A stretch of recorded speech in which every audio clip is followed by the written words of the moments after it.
Hello दोस्तों, स्वागत है आपका लीसेसी चैनल पर। राम भगवान का जन्म उत्सव चैत्र रामनवमी किस प्रकार मनाएं, आप मेरे वीडियो को देखें। एक आप टेबल ले लें, टेबल पर पीले रंग का वस्त्र बिछा लें। वैसे अगर नवरात्रि में आप पूजा कर ही रही हैं तो वहाँ पर अगर भगवान राम की मूर्ति है, तस्वीर है, तो टेबल बिछाने की कोई ज़रूरत नहीं है। अगर नहीं है तो इस तरीके से आप टेबल ले लें। एक टेबल ले लें, उस पर पीले रंग का वस्त्र बिछा दें। भगवान को आसन के लिए मैंने एक और पीला वस्त्र बिछा दिया है। अखंड ज्योति रख दी है। अष्टदल कमल मैंने चावल से बना दिया था। पीले रंग से चावल से अष्टदल कमल बनाया है। अखंड ज्योति जलाई है। अखंड ज्योति की बाती मैंने पीले रंग की ही रखी है। मैंने एक कलावा लिया, कलावे को इस तरीके से काट करके पीली रंग की बाती बनाई। नवरात्रि में लाल रंग की बाती बनाते हैं और रामनवमी में पीले रंग की बाती बनाते हैं, तो मैंने पीले रंग की बाती बना दी है। अखंड ज्योत को जला दिया है, उसमें पीले रंग से चावल रंग करके उसके ऊपर मैंने अखंड ज्योति रखी है।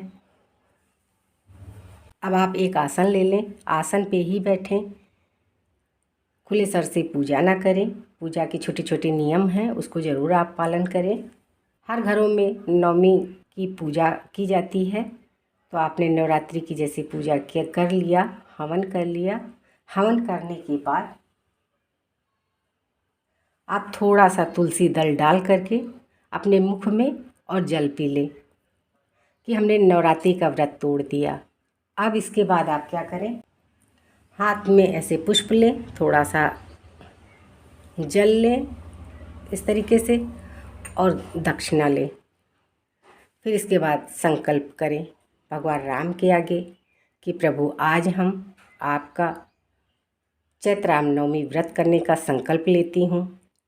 अब आप व्रत किस प्रकार करें ये आपके ऊपर है। भगवान राम का जन्म 12 बजे दोपहर में होता है।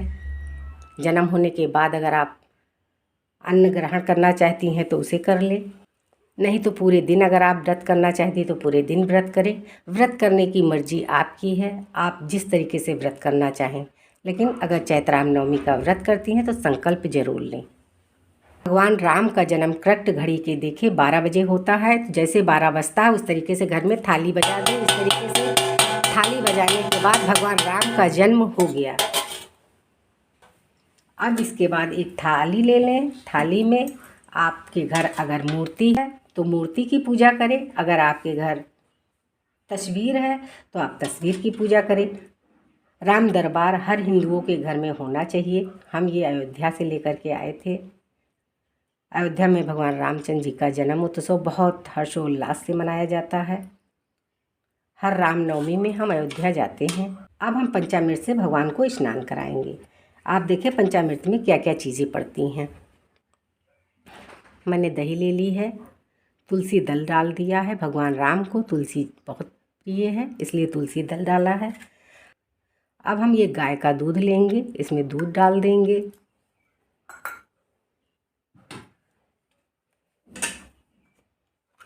इसके बाद ये गंगा जल है, गंगा जल डालेंगे।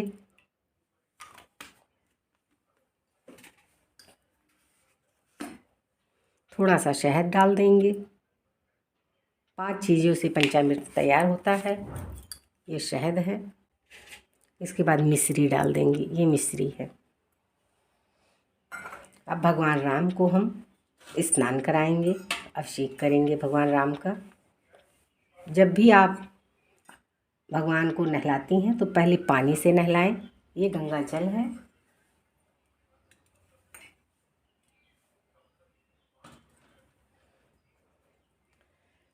इसमें मैंने पहले गंगा जल डाल देंगे। पहले इस तरीके से स्नान करें।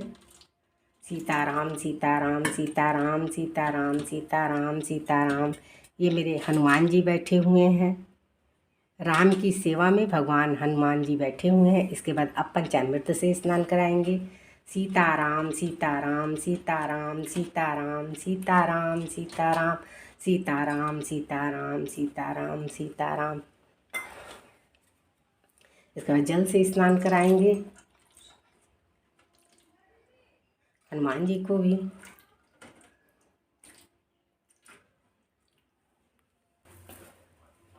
इसके बाद भगवान को वस्त्र से पोंछ देंगे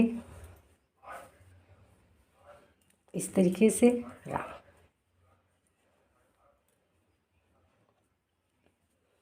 अब भगवान को आसन दे देंगे, आसन पर भगवान राम विराजमान हो जाएंगे। जब भी आप इस भगवान को स्नान कराती हैं तो अगर आप इसका चंदामृत नहीं लेती हैं तो स्नान कराना अधूरा है। इसलिए इसे इस तरीके से ले करके अपने मुख पे ज़रूर लगा लें तभी, और फिर इसके बाद हाथ धुल लें। ये पंचामृत का भगवान का नहलाया हुआ स्नान करा हुआ पंचामृत है। इसको सभी लोग घर के सारे सदस्य इसको थोड़ा थोड़ा सा लें। अब भगवान राम को पीला चंदन लगाएंगे इस तरीके से।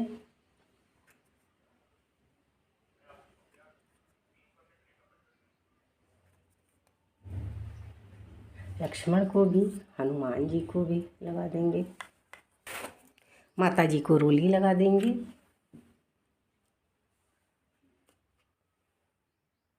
हमेशा जो भी पूजा का काम है इसी उंगली से करें।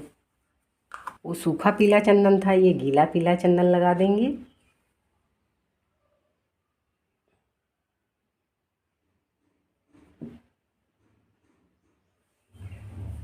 माता सीता को सिंदूर लगाएंगे, जानकी मैया को,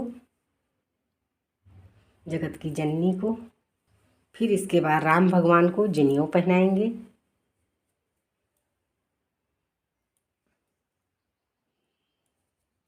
जनेऊ इसमें डालने में दिक्कत है तो इसलिए के आगे रख देंगे। पीले रंग की चुन्नी उड़ा देंगे इस तरीके से।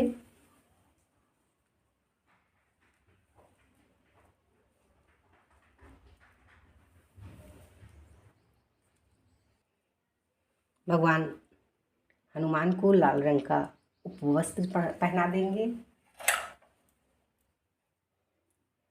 माता जानकी को भी उपवस्त्र पहना देंगे। भगवान लक्ष्मण को भी, भगवान राम को भी उपवस्त्र अर्पित कर देंगे।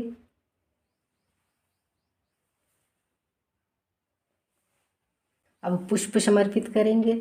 भगवान पुष्प स्वीकार करो ईश्वर।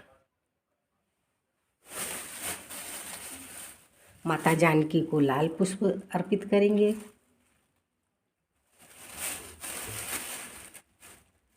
अगर आपके पास माला है तो आप माला अर्पित कर दें।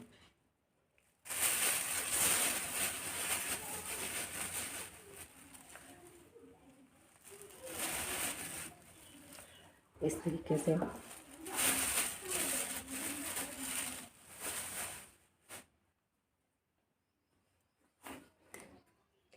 दीपक को भी पूजा कर देंगे, चंदन लगा देंगे,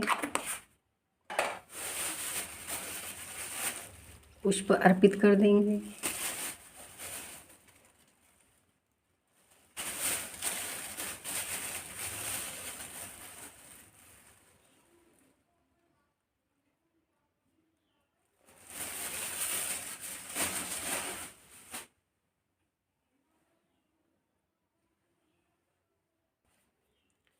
अब फल चढ़ाएंगे। फलम समर्पयानि, फलम समर्पयानि। इस तरीके से फल अर्पित कर देंगे। जय भगवान, स्वीकार करो मेरे फल को।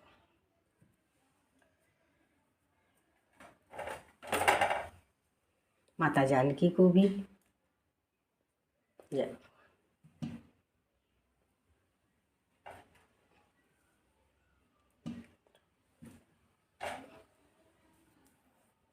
थोड़ा सा इत्र भी लगा देंगे सारे देवी देवताओं को। जन्म उत्सव में खीरा चढ़ाना बहुत ज़रूरी होता है क्योंकि ये खीरा हम लोगों की तरफ पुत्र की तरह माना जाता है, इसलिए खीरा ज़रूर चढ़ाएं। भगवान कृष्ण के भी जन्म उत्सव में खीरा चढ़ता है, राम के भी जन्म उत्सव में खीरा चढ़ता है, इसलिए आप खीरे का भी चढ़ाएं। भगवान राम को तुलसी जरूर चढ़ाएं, अति प्रिय है भगवान राम तुलसी। हनुमान जी को भी।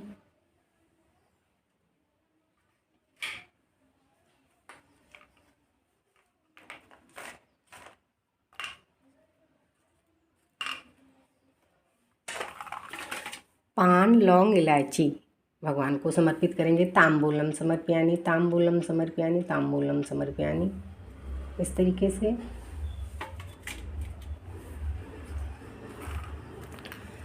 बताशा है, मेवा है। अब इसका हम भोग लगाएंगे। तुलसी दल भी है।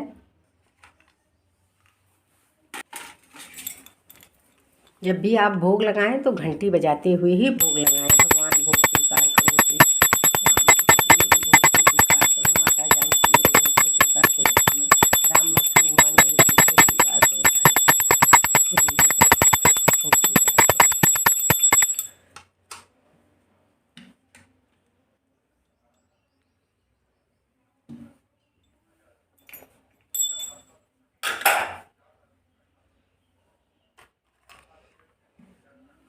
थोड़ा सा बताशा, दीपक दिखा देंगे, थोड़ा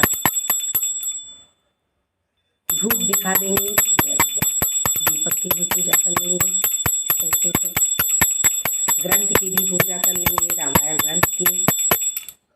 ये रामायण रखी हुई है, राम रक्षा स्तोत्र है, विष्णु सहस्त्र नाम है, इन सब की भी पूजा उस दिन करेंगे।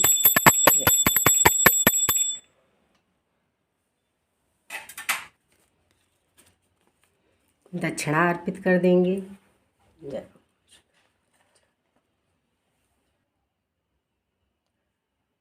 उस दिन हो सके तो आप रामायण पढ़ें, राम रक्षा स्तोत्र का पढ़ें, विष्णु चालीसा करें, विष्णु सहस्त्र नाम का पाठ करें। इस तरीके से राम रक्षा स्तोत्र करें। राम का पूरा इसमें वर्णन है। आप अगर चाहें तो उस दिन किसी भी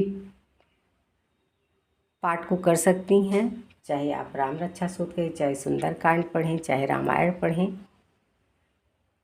उस दिन आप भगवान राम की पूजा विधिवत ढंग से कर सकती हैं चैत्र नवमी में।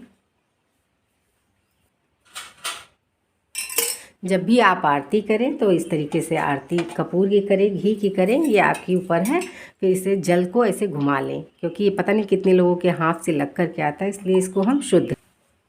पहली आरती गणेश जी की करें, फिर इसके बाद राम भगवान की करें। जितनी आपकी इच्छा हो उतनी आरती आप कर सकती हैं। 5 आरती करें। इस तरीके से आरती घुमाने के बाद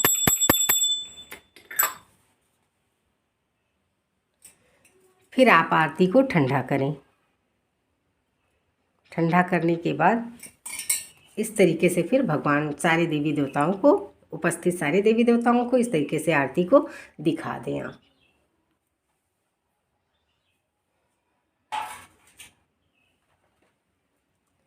उस दिन घर में नवरात्रि का पर्व रहता है तो हवन होता ही है।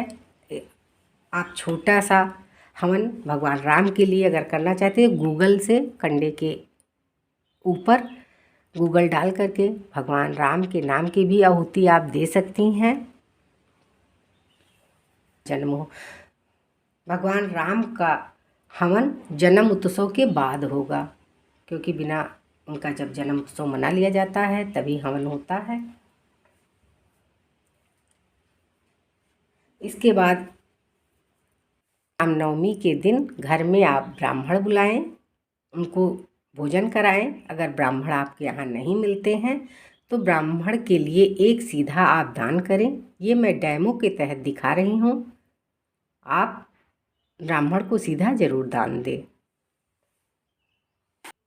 सारी पूजा खत्म हो गई। इसके बाद भगवान से हाथ जोड़ करके आप क्षमा मांगें कि प्रभु यदि हमसे पूजा के दौरान कोई त्रुटियां हुई हों तो आप मुझे माफ़ कर देना।